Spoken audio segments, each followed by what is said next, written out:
apóstolo Pedro é um homem de muito destaque nas Escrituras, pois é um dos discípulos que se destacou muito e ele viveu, conheceu o Senhor Jesus, foi chamado por ele. E neste vídeo nós vamos pensar sobre o apóstolo Pedro e Cristo. Por 3 anos Pedro andou com o Senhor Jesus. Sua lealdade professada ao Senhor Jesus era tal que ele foi ouvido dizer: Senhor, estou pronto para ir contigo tanto para a prisão como para a morte. Lucas capítulo 22, versículo 33. Mas ele realmente entendeu o propósito pelo qual o Senhor Jesus veio ao mundo? O Senhor até contou aos discípulos sobre os eventos que ele sabia que aconteceria. Mateus capítulo 17, versículo 22, capítulo 20, versículo 18. Nada, porém, preparou Pedro para aquela noite em que os soldados chegaram ao jardim enquanto orava.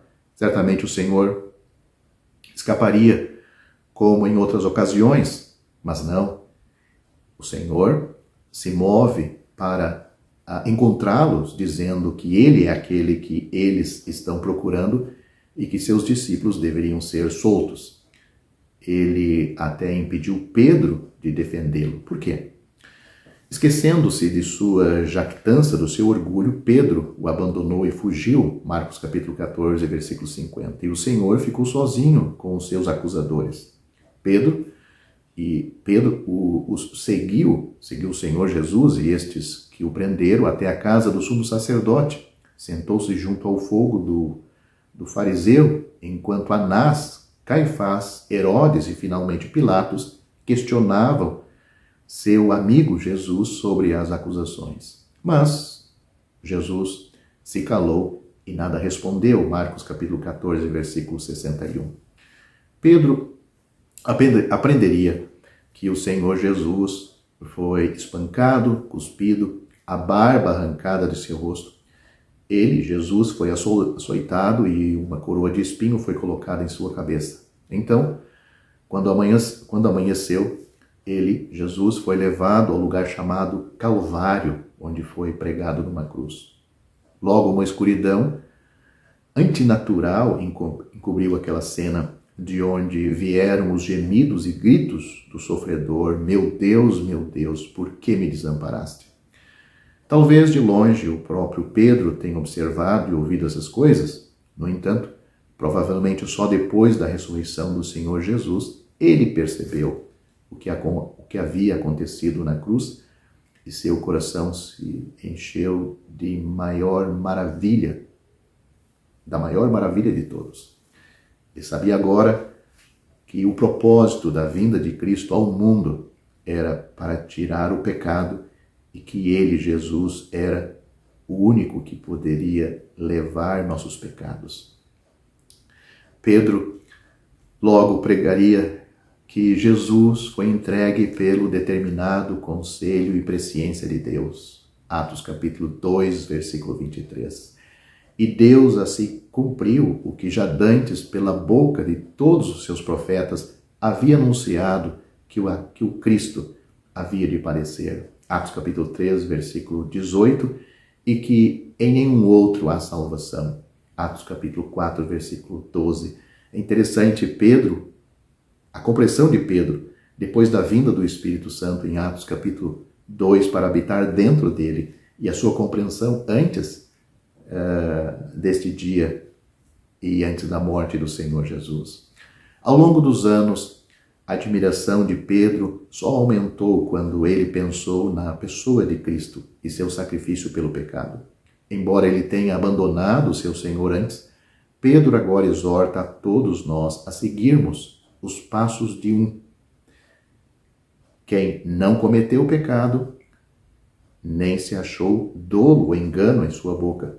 Quando ele sofreu, ele não ameaçou, mas entregou-se àquele que julga com justiça, levando ele mesmo em seu corpo os nossos pecados sobre o madeiro, para que, mortos para os pecados, pudéssemos viver para a justiça, por cujas feridas fomos sarados. 1 Pedro capítulo 2, do versículo 22 a 24.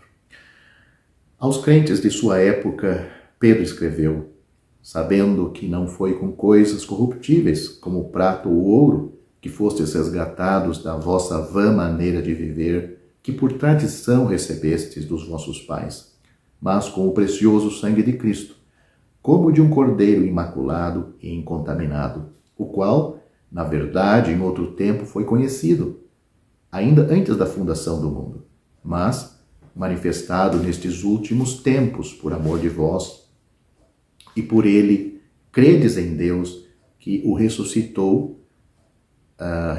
dentre os mortos e lhe deu glória, para que a vossa fé e esperança estivessem em Deus, purificando as vossas almas pelo Espírito Santo, na obediência à verdade, para o amor fraternal não fingido.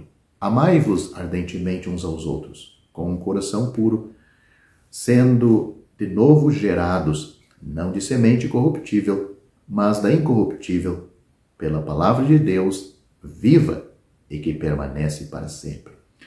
Essas foram as palavras de Pedro aos crentes da sua época, e tudo isso está registrado em 1 Pedro, capítulo 1, do versículo 18 a 23. Então, nesse pequeno vídeo, nós podemos aprender a experiência de Pedro com o Senhor Jesus. Será que você, que se diz crente, salvo, você tem uma experiência crescente como a de Pedro em relação ao seu Senhor e seu Salvador? Ou você não tem crescimento no conhecimento desta bendita pessoa? Se não tem, você deve se examinar, porque você não tem o que Pedro teve, o início, a salvação. O primeiro passo não foi dado, que é ser salvo por esta pessoa. Por isso você não tem admiração por ele. Você talvez o usa como um amuleto de sorte para resolver seus problemas, mas ele não é Senhor e Salvador da sua vida. Você não tem segurança nele, se ele realmente lhe ama, porque você não foi salvo. Você tem medo, você faz coisas boas para agradar ele, para que ele continue lhe abençoando. O verdadeiro crente sabe que o Senhor lhe ama, mesmo que aquele crente não anda totalmente à altura da vocação para a qual ele foi chamado. Ele sabe que teve aquele primeiro encontro, como Pedro teve, real, pela fé, quando ele confiou nesta pessoa e este pecador foi salvo por ele, porque pela graça somos salvos por meio da fé. Isto não vem de nós, é um dom de Deus, não vem das nossas obras, para que ninguém se glorie. Fé no Senhor Jesus, fé de um pecador arrependido, fé de um pecador que se quer ser salvo dos seus pecados, da sua vida de pecado e salvo da condenação eterna. Ele confia em Cristo, num Salvador que veio a este mundo buscar e salvar o que se havia perdido. Se você não é salvo, você está no caminho para o inferno. Tão certo como você está aí me vendo. Tão certo você vai entrar no inferno. Basta você partir desta vida. O que separa você do inferno é simplesmente você tem vida, está com fôlego, mas no momento da morte, você parte desta vida e entra imediatamente no inferno. Para você ir para o céu, é necessário você entrar por esta porta, que é o Senhor Jesus Cristo. Ele disse, eu sou a porta. Se alguém entrar por mim, será salvo. João capítulo 10, versículo 9, ele disse, dou-lhes a vida eterna e nunca hão de perecer. João capítulo 10, versículo 28, ele disse, na verdade vos digo, quem ouve a minha palavra e crê naquele que me enviou, tem a vida eterna. Não entrará em condenação, mas passou da morte para a vida. Você lembra que alguma vez você ter depositado a sua fé nele como seu Salvador? Está seguro disto? Se você está, você deve apreciar este Salvador. Você deve ter comunhão com ele. Você deve fazer a sua vontade. É assim que funciona. Entrando por este caminho, entrando por esta porta, você deve seguir este caminho que é ele. A porta é ele e o caminho também é ele. Não é o caminho que o pastor, a igreja estabelece, mas ele é a porta para a salvação e ele é o caminho. Ele também disse que ele é a verdade. Não precisa procurar a verdade no que o padre diz, o missionário, o pastor diz, ou a pastora, que isso não existe na Bíblia, mas existe em nosso mundo da cristandade. Ele é a verdade. Você é uma pessoa que ouve ele, entrou por ele, ou você entrou na igreja e você segue a igreja. Isso não funciona, vai terminar mal. Para ter uma vida bem aqui, correta, de uma pessoa salva, você tem que entrar por ele e seguir ele.